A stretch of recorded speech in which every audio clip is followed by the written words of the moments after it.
नमस्कार।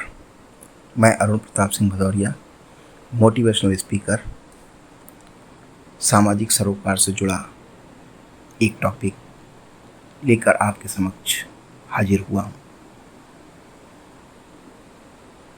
ये रामायण और महाभारत से संबंधित एक छोटी सी कहानी है जो मैंने कहीं पढ़ी और मुझे अच्छी लगी। सोचा आप सबके साथ शेयर करूं। कहानी इस प्रकार है।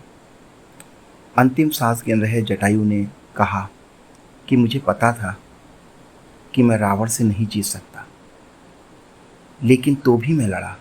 यदि मैं नहीं लड़ता तो आने वाली पीढ़ियां मुझे कायर कहती। जब रावण ने जटायु के दोनों पंख काट डाले तो काल आया, और जैसे ही काल आया तो गिद्धराज जटायु ने मौत को ललकार कर कहा, खबरदार ये मृत्यु, आगे बढ़ने की कोशिश मत करना। मैं मृत्यु को स्वीकार तो करूंगा, लेकिन तू मुझे तब तक नहीं छू सकता जब तक मैं सीता जी की सुधि प्रभु श्री राम को नहीं सुना देता। मौत उन्हें छू नहीं पा रही थी, कांप रही थी खड़ी होकर। मौत तब तक खड़ी रही, कांपती रही।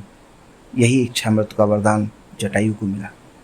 किंतु महाभारत के भीष्म पितामह 6 महीने तक बाणों की शैया पर लेट करके मौत का इंतजार करते रहे। आंखों में आंसू हैं, रो रहे हैं, भगवान मन ही मन मुस्कुरा रहे हैं। कितना अलौकिक है दृश्य। रामायण में जटायु भगवान की गोद रूपी शैया पर लेटे हैं। प्रभु श्री राम रो रहे हैं और जटायु हंस रहे हैं।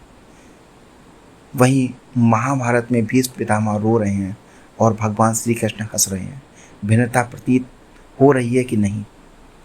अंत समय जटायु को प्रभु श्री राम की गोद की शैया मिली, लेकिन भीष्म पितामह को मरते समय बाण की शैया मिली। जटायु अपने कर्म के बल पर अंत समय में भगवान की गोद रूपी शैया में प्राण त्याग रहे हैं। प्रभु श्री राम की शरण में और बाणों पर लेटे लेटे भीष्म पितामह रो रहे हैं। ऐसा अंतर क्यों?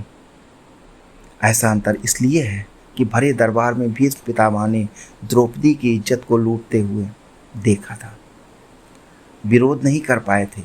दुशासन को ललकार देते, दुर्योधन को ललकार देते, लेकिन द्रौपदी रोती रही, बिलखती रही, चीखती रही, चिल्लाती रही, लेकिन भीष्म पितामह सिर झुकाए बैठे रहे, नारी की रक्षा नहीं कर पाए। उसका परिणाम ये निकला कि इच्छा मृत्यु का वरदान पाने पर भी बाणों की शैया मिली और जटायु ने नारी का सम्मान किया, अपने प्राणों की आहुति दे दी, तो मरते समय भगवान श्री राम की गोद की शैया मिली। जो दूसरों के साथ गलत होते देख कर भी आंखें मूंद लेते हैं, उनकी गति भीष्म जैसी होती है। जो अपना परिणाम जानते हुए भी औरों के लिए संघर्ष करते हैं, उनका महात्म जटायु जैसा कीर्तिमान होता है। सदैव गलत का विरोध जरूर करना चाहिए। सत्य परेशान होता है पर पराजित नहीं। दोस्तों, ये प्रसंग आपको कैसा लगा जरूर बताएं। यदि आपको ये प्रसंग अच्छा लगा हो तो हमारे चैनल को लाइक और सब्सक्राइब करिए, और हाँ, बेल आइकन का बटन दबाना ना भूलें। सामाजिक सरोकार से जुड़े और भी टॉपिक आपके समक्ष प्रस्तुत करता रहूँगा। धन्यवाद।